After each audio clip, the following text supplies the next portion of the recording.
60-year-old Rosemary Wahu, the woman whose decomposing body was found in her brother's house in YMCA area of Nakuru town, died of starvation and dehydration, according to a post-mortem exam.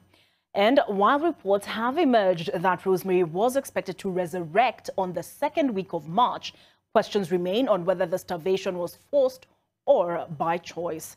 Wahu's body was found with a Bible placed on top of her chest. NTV's Ruth Sarmwe reports.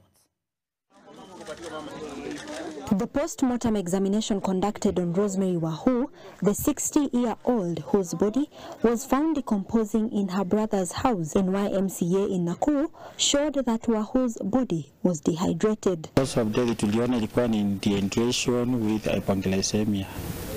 Kwa hivyo ni mwili kukosa sukari. Unajua sukari is glucose is the fuel of the body system. So mtu hakuwa anakula. Wahu died a slow and painful death due to lack of food. Ile tulipata katika angat hakukuwa na kitu. The stomach ilikuwa imeshikana. The small intestine and the whatever and the large intestine. It is still unclear how long David Kinyanjui, the deceased brother, and his wife, who is yet to be identified, were living with the body in their house. Wahu had traveled from Gatundu in January to visit her brother.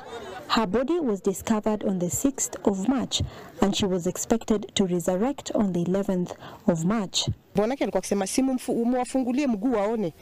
Oneni mpaka mguu huyu ni masaa machache tu atafufuka. 11th of this month atafikisha 51 days. Hapo ndo anafaa kuwa amefufuka. Residents living in YMCA want the government to investigate allegations of possible grave sites in the quarter-acre homestead. Tulikuwa na maombi na kuwa conducted hapa. Tulikuwa tunapita tunasikia. Ama neighbors walikuwa wanasikia wakichimba, ndo ule mtoto mdogo aliita kaambia maskari hapa mamangu na babangu wanachimba usiku. So hatujui ni nini wao hufanya. Ruth Sarmwe, NTV.